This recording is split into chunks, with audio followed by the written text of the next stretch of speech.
Eu convido você a abrir a sua Bíblia no livro dos Salmos, este que sem dúvida alguma é um dos, se não o livro mais amados por cada um de nós, este que tem sido considerado por alguns estudiosos como o coração da Bíblia. Talvez seja por isso que esteja praticamente na parte central das Escrituras. Quando você encontrar, e acredito que já encontrou, o livro dos Salmos, localize aí por favor os Salmos de número 62. E quando você encontrar os Salmos de número 62, identifique aí por favor o verso de número 5, que é exatamente onde encontra-se o tema do congresso das nossas irmãs deste ano. Salmos de número 62, verso de número 5. Os que encontraram, por favor, se manifestem dizendo glória a Deus. Vamos ler juntos. Eu vou contar até 3 e nós leremos em alto e bom som. Vamos lá? 1, 2, 3.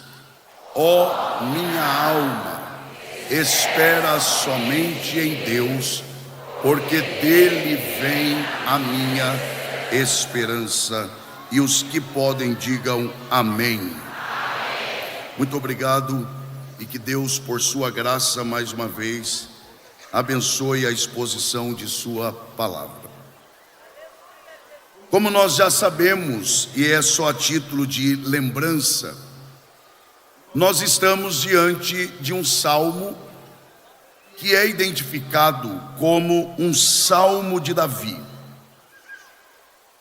E esse salmo não se sabe exatamente ao certo, mas é provável que ele tenha sido composto por Davi por ocasião da tentativa de seu filho Absalão em usurpar o seu trono, em tomar à força o lugar de seu pai. Há também quem defenda que Davi escreveu esse salmo por ocasião de seu reinado sobre Hebrom, conforme 2 Samuel, dos capítulos 1 ao 4. Se não se sabe ao certo o contexto no qual, ou pelo menos o contexto histórico, que levou Davi a escrever este salmo, o que se pode afirmar, sem nenhuma dúvida, é de que quando Davi escreve esse salmo por si só, ele reflete um momento difícil do rei Davi. Na verdade, Davi estava sob pressão, tanto do ponto de vista externo, quanto do ponto de vista interno. Davi está sob pressão, e este salmo, à semelhança de outros salmos de Davi, tem como pano de fundo o conflito. Esta é a realidade que marca e que nos traz o cenário no qual Davi estava inserido quando, inspirado pelo Espírito Santo, é claro, ele escreve esse salmo. O que fica claro à medida que lemos esse salmo é que Davi está expondo a sua fé.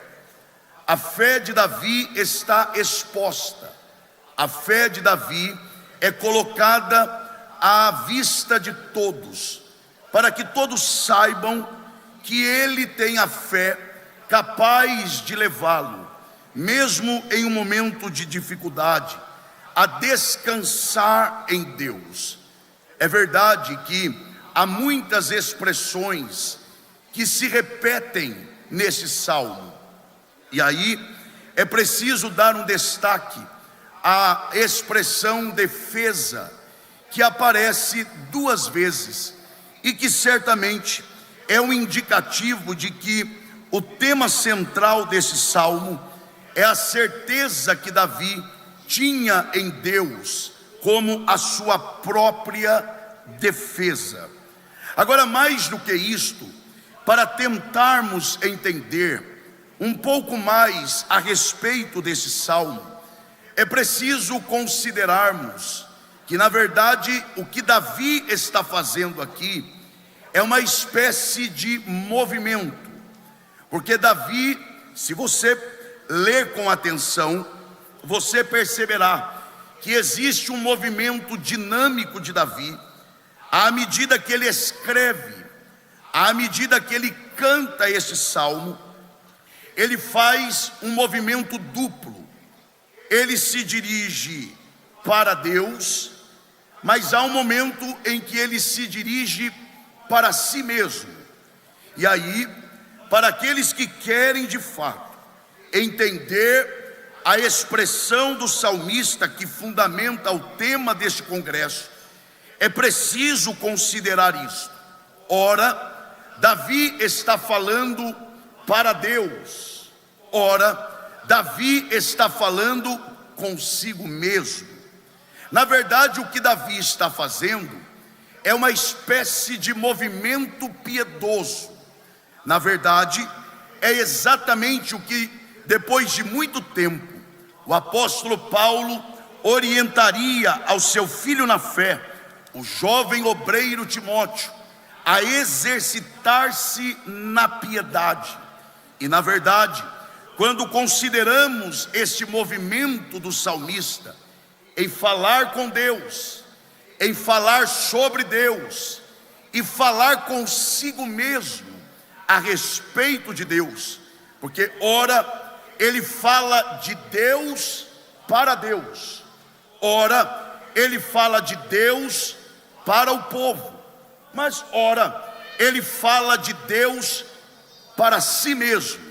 Quando ele faz este movimento que eu chamo de um movimento de piedade, ele na verdade está expressando de forma resumida de que ele decidiu deixar tudo silenciosamente diante de Deus. E ele fala isso para a sua alma.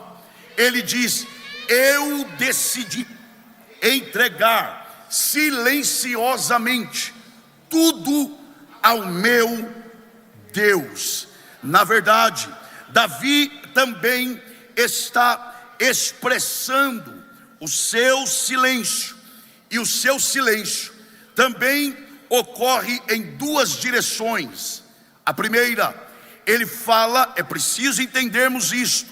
A primeira, ele fala de seu silêncio para Deus. A segunda, ele fala de seu silêncio por Deus. Uma coisa é eu me silenciar para Deus, outra coisa é eu me silenciar por Deus. Quando eu me silencio para Deus, eu estou dizendo a Deus: eu confio no Senhor, por isso decido não fazer nada sem antes que o Senhor faça alguma coisa. Mas quando eu decido silenciar por Deus, eu estou trabalhando para preservar a dignidade de Deus. Davi está sob pressão, Davi está sendo atacado, ele tem motivos, não razões, ele tem motivos para dar resposta, ele tem motivos para debater, ele tem motivos para entrar no confronto, mas ele, para preservar a dignidade de Deus, ele se cala como quem diz: eu não vou lutar uma guerra que não é minha, eu vou deixar que Deus guerreie a guerra que é para Ele guerrear. Uma coisa é eu me silenciar para Deus, outra coisa é eu me silenciar por Deus. Agora, para adiantarmos, é preciso dividirmos esse salmo. Isto é um hino, é uma canção, e ela precisa ser devidamente dividida. E este salmo está dividido, primeiro, entre os versos 1 e 4. Nesta parte inicial, ele começa falando sobre a sua confiança em Deus, realçando, preste atenção nisto, realçando a presença e o perfil de seus inimigos. Do verso 1 ao 4, o salmista fala sobre o quanto ele confiava em Deus à luz dos seus inimigos. Em segundo lugar, o salmista, entre os versos 5 e 8, ele fala sobre a sua esperança. E quando ele fala de sua esperança em Deus, ele fala sobre 3 aspectos. Primeiro, ele fala da fonte da sua esperança. Segundo, ele fala do fundamento de sua esperança. E terceiro, ele fala sobre o objetivo da sua esperança. Ou seja, ele primeiro fala de onde vem a minha esperança. Segundo, em quem está firmada a minha esperança. Terceiro, para quem trabalha a minha esperança. Quando olhamos para isto e perguntamos quem é a fonte da esperança do salmista, quem é o fundamento da esperança do salmista e quem é o objetivo da esperança do salmista, é o mesmo, porque ele diz: Deus é a fonte, Deus é a base, Deus é o fim da minha esperança.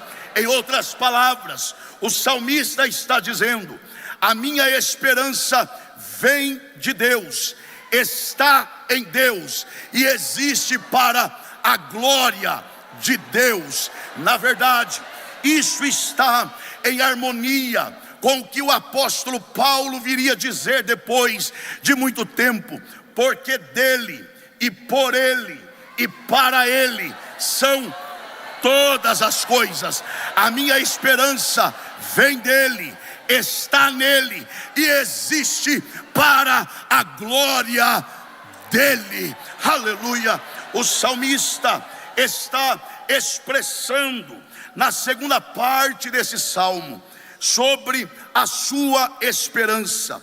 Na terceira parte, que está entre os versos 9 e 12, o salmista avalia a estrutura do mundo.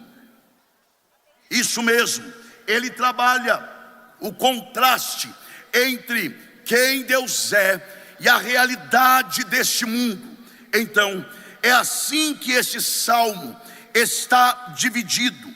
E na primeira parte, em que o salmista fala de sua confiança frente às características de seus inimigos, ele começa o salmo, preste muita atenção nisto, ele começa o salmo dizendo assim: a minha alma. Observe, ele usa a expressão a minha alma espera somente em Deus. Ao dizer isto, quem me ouve aqui diga amém. Quando ele diz isto, em outras palavras, ele está dizendo: a minha alma está em silêncio diante de Deus. Ele começa então o salmo dando a informação de que a sua esperança e que a sua alma espera somente em Deus. Depois de dizer a respeito dessa sua espera em Deus, ele começa a dar algumas informações, a declarar algumas verdades a respeito de Deus. Em outras palavras, o salmista começa a exaltar algumas virtudes de Deus, e diante dessas virtudes, à medida que ele fala delas, olha a expressão que ele usa: dele vem a minha salvação. Olha agora a última parte do verso 2 para adiantarmos. Diante dessas virtudes que ele declara a respeito de Deus, preste muita atenção nesta expressão. Ele diz: não serei grandemente abalado. Observe, mas dobre a atenção para a expressão grandemente. Ele, diante da sua própria declaração a respeito de Deus, ele diz que por causa disso ele não será grandemente abalado. Na prática, o que ele está reconhecendo é: em certa medida é possível que eu me abale, mas não totalmente. Ora, é isso que ele está dizendo. No verso 2, ele reconhece que ele não será grandemente abalado. Esta previsão, ela na verdade se consolida, porque a partir do verso 3 até o verso 4, ele começa a indagar, ele começa a olhar para os homens maus, que maquinam o mal, que fazem o mal deliberadamente contra ele. E diante disto, parece que ele começa a quase que se abalar, porque no verso de número 3, ele inicia dizendo: até quando? Essa expressão é um questionamento, é uma indagação. Até quando o homem fará mal? Até quando o homem maquinará o mal? Até quando os homens terão liberdade para fazerem o mal? Ele segue e ele dá uma outra característica, é o salmo escolhido. Ele dá uma outra característica desses seus inimigos. Ele diz, na última parte do verso 4: com a boca bendizem, mas no seu interior maldizem. Tiago, depois ele amplia esse texto, quando ele diz que com a língua alguns bendizem a Deus, mas amaldiçoam os seus irmãos. Ora, é o salmista que está dizendo que existem pessoas assim, no contexto religioso, que no culto glorificam a Deus, mas que no secreto maldizem os seus irmãos. Eu poderia pular isso aqui e só dizer de esperança, mas eu não seria fiel ao que Deus colocou no meu coração para esta noite, porque a nossa esperança em Deus é testada em ambientes de falsidade, é testada em ambientes de oposição, e é nesses ambientes que Deus renova a nossa esperança e a nossa confiança nele. É o salmo. Ora, qual é? Escute isso aqui, nós vamos chegar lá no verso 5. Mas qual é o nome que se dá para alguém que no culto glorifica e que no secreto maldiz?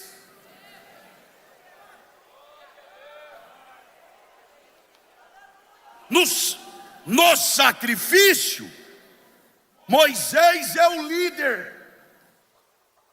No secreto, o Arão e a Miriam estão dizendo que Moisés está fora da direção.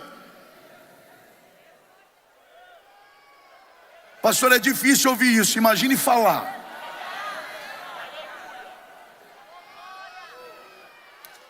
Por isso que Paulo chamou a pregação de loucura. Só que não se engane. Quem me ouve aqui, diga amém. Amém. Não se engane. Eu já vou dar um nome aqui. Porque problema de rebelião, Deus não terceiriza a solução, Ele desce para resolver.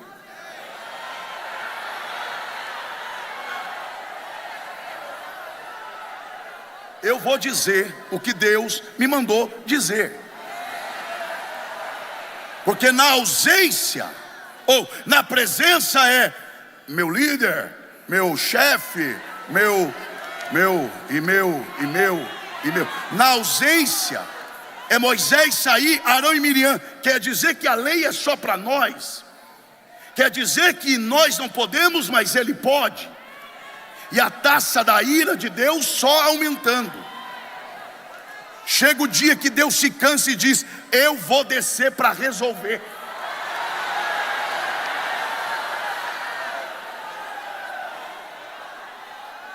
E Deus desce, sai os três para fora. Ô Arão, quando eu quero falar com você, então, eu mando o profeta. Agora, quando eu quero falar com ele, eu falo boca a boca. Olha só, eu vou ser objetivo aqui. Deus não está passando pano no erro de Moisés. Tanto que depois Deus trata o pecado e o erro de Moisés. O que Deus está dizendo para Arão é: não se meta onde você não foi chamado para se meter. É como minha mãe sempre dizia: não tente colocar a mão onde você não alcança. A Miriam fica leprosa, e pior do que a lepra de Miriam, sabe o que é? É que o arraial de Israel ficou parado 7 dias. Porque se tem uma coisa que trava a igreja, é a tal da murmuração. 7 dias depois, quem é que teve que orar para Miriam ser curada? Chama Arão. E desde quando Deus ouve murmurador? Chama. Não, mas quem é que vem? Moisés. Você falou de mim, mas eu sei orar pela minha irmã. Orou, foi curada. E a notícia é melhor: e o arraial de Israel voltou a caminhar para a glória de Deus. Eu venho aqui com a palavra de Deus na boca e no coração para dizer: a murmuração não vai parar. A igreja, quem crê, dê glória a Deus. Eu estou explicando o Salmo. E aí, do verso 5 ao 8, ele fala da esperança. Diga bem forte para você uma vez só, por favor. Diga: esperança. Não, isso não é forte, isso é mais ou menos. Diga: esperança. Em ambientes hostis.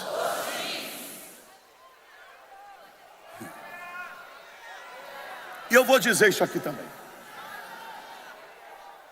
Porque o rebelde, escute isso aqui: o rebelde não nasce rebelde. Todo rebelde se torna rebelde porque antes disso ele é insatisfeito. E todo insatisfeito é insatisfeito porque é ingrato. O rebelde se rebela porque quer o que é do outro. E quer o que é do outro porque não se contenta com aquilo que nem merecia ter e recebeu de Deus. Mas Davi está nesse ambiente. Eu estou explicando o Salmo. Davi está nesse ambiente que assustou alguns aqui. Mas aí ele começa a parar de olhar para isso, e ele olha para dentro dele, e ele começa a falar com a alma dele, dizendo: preste atenção aqui. Ele começa a dizer assim: ó minha alma. Está vendo a diferença aqui? No verso 1 ele disse: a minha alma. Aqui ele está dizendo: ó minha alma. Ele está olhando para a alma dele dizendo: Por que você vai se desesperar? Se nós já vivemos tantas coisas boas com esse Deus. Oh, glória a Deus. Por que você vai pensar que Deus perdeu o controle por causa de meia dúzia que está se voltando contra você, se Deus já te livrou de coisas bem maiores? Oh, minha alma! Oh, minha alma! E alma aqui é saída para a vida, é a fonte das emoções, é a sede dos desejos. Ele está olhando para ele mesmo e dizendo: de onde saem as minhas emoções? De onde saem os meus medos, os meus pavores daqueles que sentam-se comigo e lutam contra mim? Ó, fonte dos meus desejos, lembre-se quem é o nosso Deus. E ele diz: ó minha alma, espera somente em Deus. Eu vou ser prático aqui também. Ele está dizendo: nós não vamos fazer nada até que Deus faça. Enquanto Deus não fizer, eu não faço. Enquanto a nuvem não se mover, eu não saio do lugar. Você crê que Deus está falando aqui? Deus está falando, não é com uma pessoa, é com muitas pessoas. Não mova um passo, espera em Deus. Olha a mudança. Olha o verso 6. Só Ele é a minha rocha e a minha salvação. Olha a mudança. É a minha defesa. Olha a mudança. Não serei abalado. Mudou ou não mudou? Está aí. Porque lá no verso 2 ele diz: não serei grandemente, só um pouco.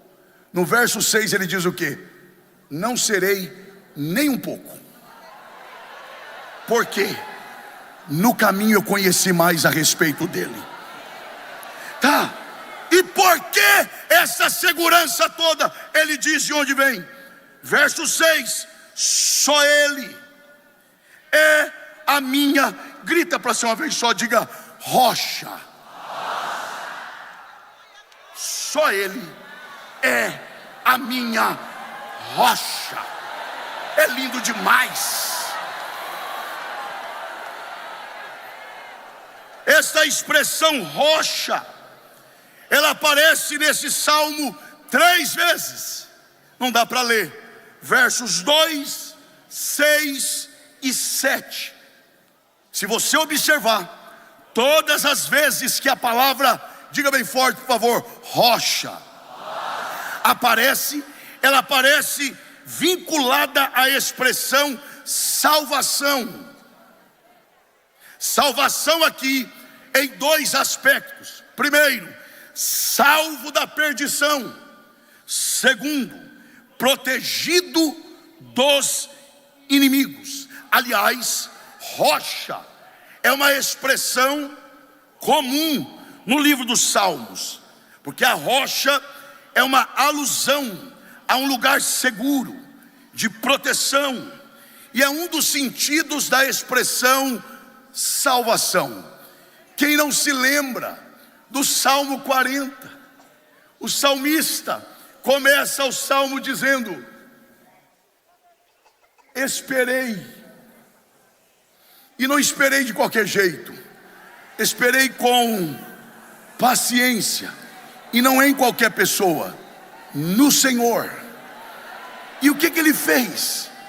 Inclinou-se para mim, ouviu o meu clamor, tirou-me de um lago horrível, de um charco de lodo, e pôs os meus pés sobre uma rocha, firmou os meus passos, pôs um novo cântico na minha boca, um hino de louvor ao Senhor. Esse é o testemunho da nossa vida, gente. Eu estava no lago horrível, com os pés na lama. Eu esperei, enquanto esperei, o que é que ele fez? Olhou, me enxergou. Quando ele olhou, eu clamei. Quando eu clamei, ele ouviu. Como é que você sabe que ele te ouviu? Porque ele me tirou. Ele foi lá onde eu estava, estendeu a mão, e eu que vivia com o pé na lama, agora vivo com os pés na rocha. Levante uma de suas mãos aos céus, por favor, e grita para ser uma vez só: da lama para a rocha. E aí dá glória a Deus quem acha que tem que dar. Porque alguém que vivia com o pé na lama e agora vive com o pé na rocha, como pentecostal, era para estar dando glória a Deus e agradecendo a Ele.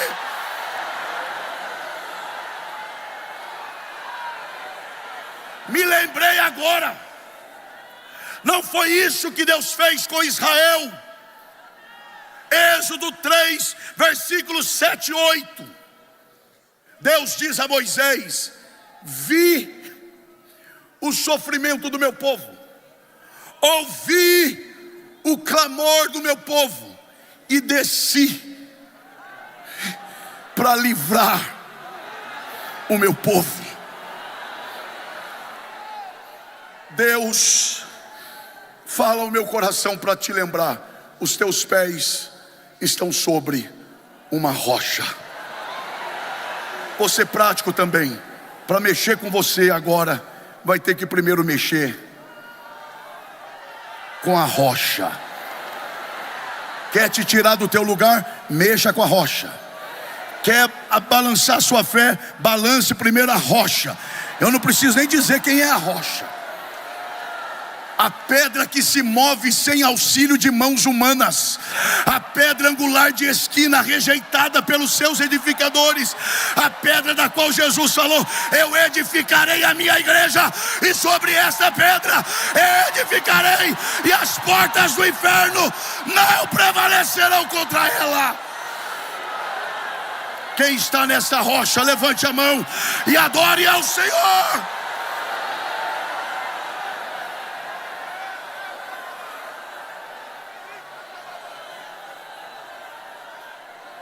O salmista diz o que vem desta rocha. Primeiro ele diz: desta rocha vem defesa, glória, força, refúgio. É o encerramento do congresso. Levante uma de suas mãos o mais alto que você puder e quiser. Diga: desta rocha na qual eu estou. A mais forte, diga: vem defesa, proteção, glória, alegria, força e refúgio, segurança. Você está nessa rocha. Agora, o que eu acho ainda mais lindo é que até aqui o salmista está falando de um resultado pessoal que ele experimentou. Mas olha isso agora. A partir do verso de número 8 até o 12, ele começa a falar aos outros. Ou seja, o primeiro resultado dessa experiência que ele tem com Deus, mesmo diante da pressão, esse Deus em quem ele espera, esse Deus por quem ele se cala, gerou nele essa certeza pessoal. Mas agora, essa convicção é tão extraordinária que ele se coloca, está aqui, ó, verso 8: confia nele, ó povo. Ele diz: hoje eu tenho condições de vir diante do povo e dizer: confia nele, porque a experiência que ele viveu serviu de testemunho, de encorajamento para outras pessoas. E aí ele vai apresentar o contraste entre a fragilidade humana e o poder e a grandeza de Deus. Olha os versos 11 e 12. Aliás, verso 10, o 9 e o 10 ele fala da fragilidade humana. E agora no 11 ele diz: uma coisa disse Deus, duas vezes a ouvir, que o poder pertence a Deus. O homem maquina o mal, o poder é de Deus. Ele diz que o homem de classe alta é vaidade, de classe baixa é vaidade. Pega os dois, coloca na balança e o peso dele é vaidade. Nada, porque na verdade o poder mesmo pertence a Deus. E ele ainda usa: uma coisa disse Deus, duas vezes a ouvir. Isso aqui era uma prática judaica. Ouvi várias vezes, guardei no meu coração, ao ponto de hoje ter a certeza: o poder não pertence a mais ninguém, a não ser somente a Deus. Mas não é só isso. Olha o que ele diz: Deus falou uma vez, ele ouviu. Vamos lá, Deus falou quantas vezes? Uma. Ele ouviu quantas? O que é isso aqui? O que é que se fala uma vez e se ouve mais que uma? Eco. Deus disse: o poder pertence a mim. E o eco dele na terra diz o quê? O poder pertence a ele. Quem é o eco da voz de Deus? Faz assim com a mão. Isso é didático e não é profético, tá? O que é profético a gente diz, o que não é, não é. Bate no peito e diga: eu sou o eco da voz de Deus. É só lembrar de João Batista. Perguntaram para João Batista: você é o Cristo? Tem gente que você nem pergunta para ele quem ele já vai dizendo quem é, de onde veio, onde é que pregou, quando pregou, quantas vezes pregou. Meu irmão, ninguém te perguntou nada, você já está falando. Calma aí, conta até 10, bebe uma água. Não, porque calma. Perguntaram para João Batista: tu és o Cristo? Eu estou para dizer que, a depender para quem perguntasse isso, é capaz de alguém hoje dizer assim: rapaz, eu nunca pensei nisso não, mas agora você falando, eu estou com dúvida. João Batista, primeiro ele sabe quem ele não é, mas depois ele diz: eu sei quem eu sou. Então quem é você? Eu sou a voz do que clama no deserto. Olha isso. Aí alguém vem e diz assim: você não é eco, você é voz. É exatamente o contrário. Porque olha o que ele diz: eu sou a voz que clama. Não, ele diz: eu sou a voz do que clama. Não sou eu quem clamo, há alguém clamando no deserto. Eu ouço o que ele clama, e repasso para vocês do jeito que Ele me fala. Aí o salmista já tinha dito que Deus disse: o poder pertence a mim. E o eco da voz de Deus na terra diz: é verdade, amém. O poder pertence a Ele. O poder pertence a Ele. Vou encerrar aqui, eu prometo. Mas não podia terminar assim esse salmo. E não termina. Uma coisa disse Deus, duas vezes a ouvir, que diga bem forte, poder. Aí ele segue, pertence a Deus. Olha o verso 11. A ti também, Senhor, pertence a misericórdia.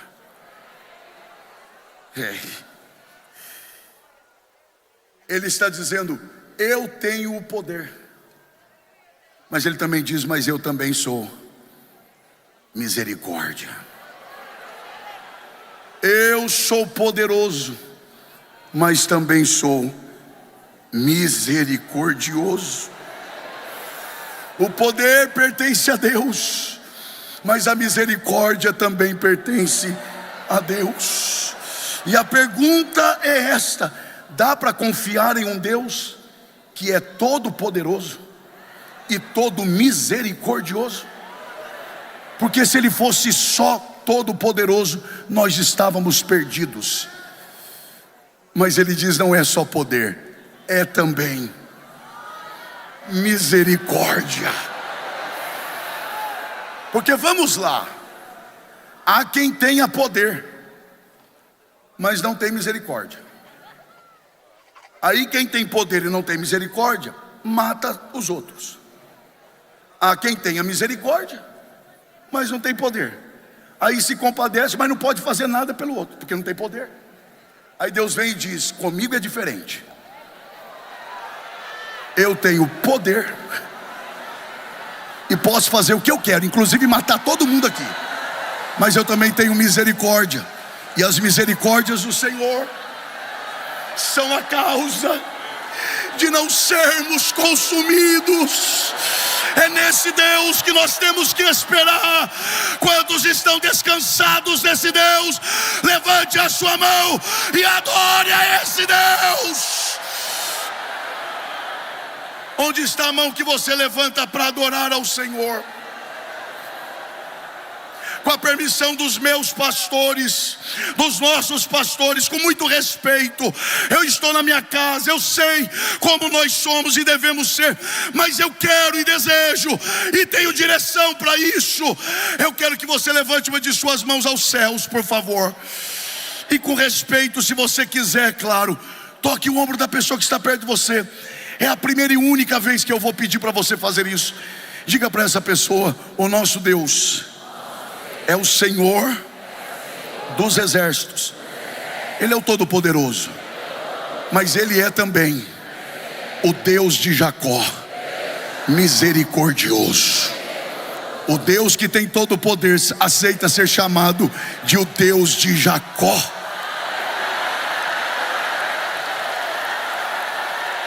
Dá ou não dá para descansar nesse Deus? Dá ou não dá para ficar em silêncio quando as afrontas vierem? Dá ou não dá para esperar silenciosamente a salvação que vem dele? Quem deseja, levante a mão e adore ao Senhor, e que Deus em Cristo nos abençoe. Amém.